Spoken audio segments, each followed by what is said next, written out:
The grocery store was buzzing with evening shoppers, but at the checkout counter, silence fell. A young mother stood frozen, her cheeks burning red as the cashier pushed the baby formula aside and said firmly, "Sorry, your card's declined." Her baby whimpered in the stroller, tiny fists reaching out as if asking for the milk he so desperately needed. People in line shook their heads, some whispered, others rolled their eyes. The mother's trembling voice broke the silence. "Please, it's just for my baby." And that's when a voice echoed from behind, deep, calm, and powerful. "I'll take care of it." Everyone turned. Standing there was a man in a sharp suit, the kind you'd never expect in a neighborhood store. No one realized in that moment, he wasn't just any man. He was the city's youngest millionaire CEO, and what he did next would change everything. Emily tightened her grip on the worn-out wallet in her hands. Her fingers shook as she glanced at the total on the screen, just a few dollars more than she had. She had counted every coin twice before coming, sure it would be enough for a small pack of diapers and a can of formula. But life had other plans. The cashier's bored eyes rolled as she repeated, "Ma'am, your card's declined. Do you want me to put something back?" Emily felt her throat close. Behind her, the line of shoppers grew restless. Someone sighed loudly. Another muttered, "People like this shouldn't even be here." Her baby stirred in the stroller, letting out a weak cry. That sound pierced her heart deeper than the whispers around her. She bent down, gently rubbing his tiny back, whispering, "It's okay, sweetheart. Mommy's trying." But she wasn't sure she believed her own words anymore. Emily had once dreamed of finishing college, becoming a nurse, and giving her child a safe and happy life. Instead, after losing her husband in an accident and juggling part-time jobs that barely paid the rent, she was now standing here, humiliated, powerless, and on the verge of tears. She looked up at the cashier, her voice trembling. "Please. Just the formula. You can put the rest back. My baby needs this." The cashier's expression softened for just a second but quickly hardened again. Rules were rules. "Sorry, you'll need to pay the full amount or choose something else." Emily's heart sank. Her hands reached for the formula, ready to push it aside, and that's when a calm, steady voice cut through the tension. "I said, I'll take care of it." Heads turned in unison. Standing just a few feet away was a tall man in a crisp navy suit, his presence commanding the entire store.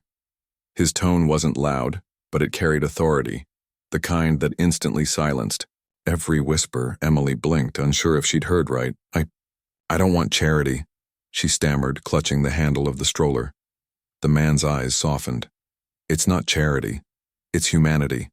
With that, he stepped forward, pulling a sleek black card from his wallet and handing it to the stunned cashier.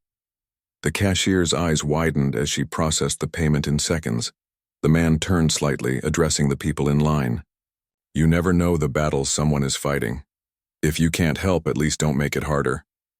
The murmurs died instantly. A few shoppers shifted uncomfortably, suddenly ashamed of their earlier whispers. Emily's cheeks burned with embarrassment but also relief. She whispered, "Thank you, but why would you?" Before she could finish, her baby let out another soft cry. The man leaned down slightly, his sharp suit contrasting with the fragile stroller. For a moment, his expression cracked, revealing something more than kindness, something personal. He gently smiled at the baby, then looked back at Emily. "Because once, someone I loved needed help too, and I wasn't there.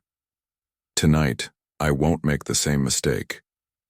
Emily froze. She didn't know who this stranger was, but in that moment, his words carried a weight she couldn't ignore. The cashier handed her the bag with formula, now fully paid. And just before leaving, the man slipped a simple business card onto the stroller tray. "Take this. If you ever need a real chance at a better life, call me." Emily glanced down. The name printed in bold letters made her breath catch. Daniel Hayes, the youngest millionaire CEO in the city. Emily stood frozen in the middle of the store, staring at the card. For a second, she thought she was dreaming. Daniel Hayes? She had read his name in headlines, Seen his face on billboards, but never imagined he'd be the man who bought formula for her crying baby.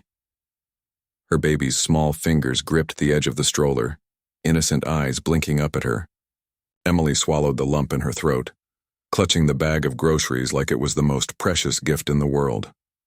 "Sir, I don't know how to thank you," she whispered. Daniel shook his head. "You don't owe me anything. Just take care of him," he said, nodding toward the baby. But his voice carried a hint of pain, as though he was speaking to himself as much as to her. For a brief moment their eyes met, and Emily saw something she didn't expect.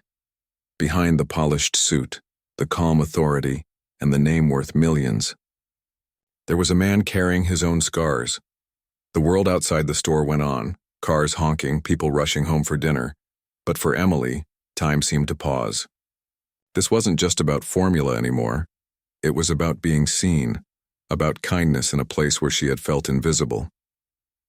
Daniel handed her the receipt and gave a small smile. "One day, when you're in a better place, just pass it on to someone else. That's all the thanks I need."